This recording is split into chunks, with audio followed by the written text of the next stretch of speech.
Hello dear students, this video is the explanation of chapter first.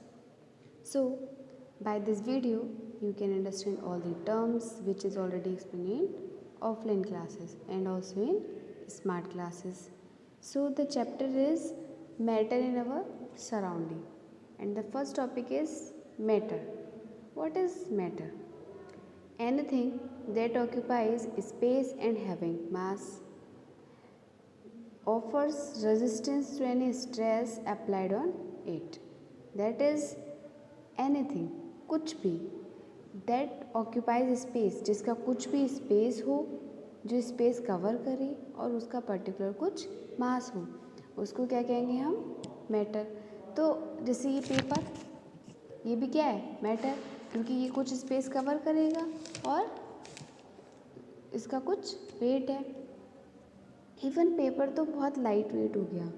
कोई phone, कुछ भी हमारा डस्टर है, चौक है, चेयर्स हैं, ये सारी हमारी क्या हो जाएंगे? मैटर. तो जिसका भी कुछ पेपर वेट होता है, कोई मास होता है और वो पर्टिकुलर कोई स्पेस को कवर करे तो उसको क्या कहेंगे हम? Matter. And offer resistance to any stress applied on it, यानी कि जब हम उस पर कोई भी एक फोर्स लगाते हैं उस पर भी क्या होगा? मैटर हो जाएगा. ठीक है. फिर है substance, a variety of matter which have same property. तो मैटर की वो वेराइटी जिसमें सेम प्रॉपर्टी हो, लाइक शुगर, सैंड, सॉल्ट. तो शुगर चाहे आप 1 kg लीजिए, चाहे 10 kg लीजिए, चाहे आप 100 ग्राम लीजिए, उसमें टेस्ट स्वीट ही होगा. तो smallest part of sugar is sweet and the whole part is sweet. That is variety of matter which have same property. Same properties हैं, यानी कि अगर सॉल्टी है, सॉल्ट है, तो वो सॉल्टी उसका है तो वो सॉल्ट ही रहेगा, चाहे कम अमाउंट में ले लें चाहे हम ज़्यादा अमाउंट में ले लें. Second, next one is element. Element is the simplest form of matter which can not be split into simpler substances. तो एलिमेंट्स वो होती हैं जिनमें क्या होगा? जो एक सिंपलेस्ट फॉर्म है, जिनको हम फर्दर डिवाइड नहीं कर सकते, उसको हम डिवाइड नहीं कर सकते, चाहे कोई भी हम फिजिकल मेथड अप्लाई कर दें या फिर केमिकल मेथड अप्लाई कर दें.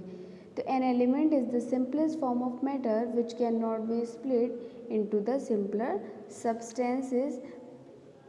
हम उसको स्प्लिट नहीं कर सकते.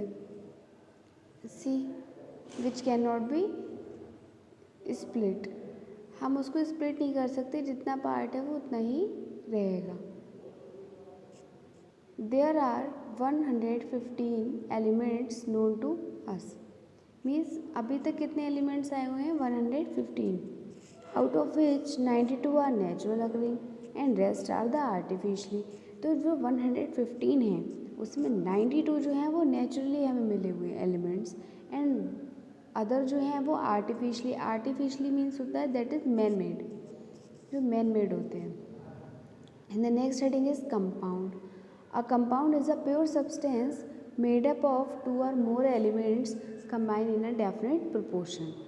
तो एक कंपाउंड क्या होता है? वो एक प्योर सब्सटेंस होता है जिसमें हम 2 or more एलिमेंट्स को कंबाइन करते हैं कुछ पर्टिकुलर रेशो में. जैसे वाटर, तो वाटर में हमने क्या करा कि जो हमारा हाइड्रोजन है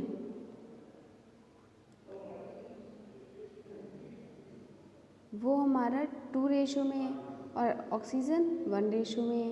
लाइक जैसे हाइड्रोजन लिया एंड ऑक्सीजन लिया, हाइड्रोजन कितने होंगे? हाइड्रोजन के कितने मॉलिक्यूल्स? 2 एंड ऑक्सीजन के 1.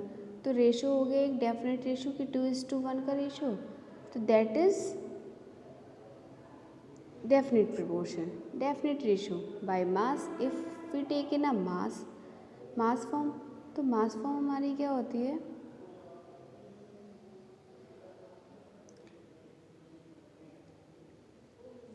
एंड बाय द वॉल्यूम, तो द वाटर मास फॉर्म हो जाएगी जिसमें मास का रेशियो ले लेते हैं. ठीक है. तो water is a chemical compound made up of hydrogen and oxygen combine in the ratio of 2:1 by ratio. The next heading is mixture. A mixture is a system in which 2 or more homogeneous substances like elements, compounds, and what are the elements? The very simplest form of matter is called element, and the compound A compound is a pure substance made up of two or more elements in a different proportion, that is homogeneous substances. तो a mixture is a system in which two or more homogeneous systems are simply mixed together in any proportion. तो mixture में क्या होता है कि किसी भी proportion में लेते हैं और कंपाउंड में एक डेफिनेट प्रोपोर्शन है, ये इसके बीच का डिफरेंस है। कंपाउंड्स में एक डेफिनेट प्रोपोर्शन होगा, मिक्सचर में डेफिनेट प्रोपोर्शन नहीं होगा, किसी भी रेशो में हम ले सकते हैं, ठीक है। All mixtures are heterogeneous except solution, solutions are homogeneous and other all mixtures are heterogeneous. What is the heterogeneous and homogeneous? Heterogeneous mixture are those in which the solution या जो भी हमारा मिक्सचर है the mixture is in uniformly throughout, same एक ही form होगी जिसको हम separate नहीं कर सकते, सेपरेट देख नहीं सकते। लेकिन जो हेट्रोजीनियस मिक्सचर्स होंगे उनमें क्या होता है, वो हमारे सेपरेट होते हैं, ठीक है। नेक्स्ट टॉपिक है हमारा states of matter. The matter can exist in three forms, solid state, liquid state and gases state. Water can exist as ice as solid state, water as liquid state and steam as a gases state. हमारे घर में हमने देखा है कि water जो होता है हम फ्रिज में रख देते हैं तो वो फ्रीज़ हो जाता है, दैट इज़ वो आइस फॉर्म में हो जाता है। वाटर जनरली जो हम अपने ड्रिंक के लिए यूज़ करते हैं वो लिक्विड स्टेट में होता है, एंड जब हम उसको बॉईल करते हैं तो वो किस स्टेट में हो जाते हैं, गैसेस स्टेट में। तो जो मैटर है वो अपनी थ्री स्टेट एग्जिस्ट करता है, solid state, liquid state and gases state. Solid state like ice, liquid state like water and gases state as steam. Next topic is factor affecting of states of matter. तो कौन कौन से factors हैं जो matter की states पर depend करते हैं। फैक्टर्स का मतलब ये हो जाता है कि उसको किस चीज़ से अफेक्टेड हो रहा है, वो कौन कौन से फैक्टर्स हैं, कौन कौन से पॉइंट्स हैं जो मैटर में चेंजेस ला रहे हैं, ठीक है। All the matter is made up of very small particles like atoms, ions and molecules. तो जितने भी हमारे मॉलिक्यूल्स होते हैं, जितने भी हमारे एटम्स होते हैं, वो क्या करते हैं कि स्मॉल पार्टिकल्स से बने होते हैं। जैसे कि हमने चॉक देखी है, तो चॉक क्या होती है, हमारे स्मॉलेस्ट पार्टिकल से बनी हुई होती है। अगर हम उसको ब्रेक करते हैं तो वो क्या होती है, वो अपने पार्ट्स में डिवाइडेड हो जाती है, यानी कि वो स्मॉल पार्ट्स से बनी है तो वो ब्रेक हो रही है। लाइक दिस, ये चॉक है हमारी, हम इसको अगर जब हम ब्रेक करते हैं तो इसकी क्या हुआ, अपने पार्ट्स में ब्रेक हो रही है। तो all matters is made up of very small particles like atoms, ions or molecules, and the particles in any matter attract each other. The particles in any matter attract each other. This force of attraction is called intermolecular force or force of cohesion.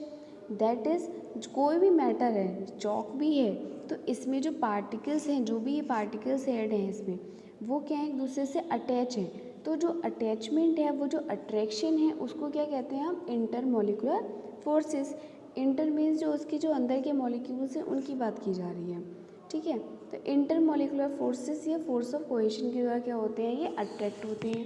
And और third point, all the constituent particle like, जितने भी इसमें जो particles हैं ये क्या है, हमारे कॉन्स्टिट्यूएंट पार्टिकल्स हैं। All the constituent particles possesses kinetic energy. इनमें क्या होती है, पर्टिकुलर काइनेटिक एनर्जी होती है, दैट इज़ ये कॉन्स्टेंटली मूव कर सकते हैं। जैसे ये चॉक है, इसको मैं मूव करा सकती हूँ, तो इसके जितने भी पार्टिकल्स हैं वो सारे क्या करेंगे, मूव करेंगे। अब सॉलिड में जो होते हैं, इसमें जो पार्टिकल्स हैं, जो इसमें हमारे ये जो मेरे हैंड पे लगे, तो ये क्या है, हमारे जो पार्टिकल्स हैं इनमें मूवमेंट होगा या नहीं होगा, वो डिपेंड करते हैं। As the kinetic energy increases the temperature also increases. तो क्या होता है कि जैसे हम टेम्परेचर इंक्रीज़ करते हैं, जैसे हम वाटर को बॉईल करते हैं, तो वो किस, पहले वाटर हमारा लिक्विड स्टेट में था, देन जब हमने उसको बॉईल किया वो किस स्टेट में चेंज हो गया, हमारा गैसेस स्टेट में। और हमने देखा है जब गैस होती है, वेपर होती है, तो वो क्या होती हैं, वो हमारी फ्लो होती है ऊपर के लिए। तो जब वो हमारे ऊपर के लिए जाएंगी तो यानी कि उनमें क्या हुआ, मूवमेंट हुआ, और मूवमेंट क्या होती है, हमारी काइनेटिक एनर्जी। तो जैसे जैसे हमने बॉइलिंग बढ़ाई, यानी कि टेम्परेचर इंक्रीज़ करा, तो काइनेटिक एनर्जी भी इंक्रीज़ हो जाती है। Thank you class.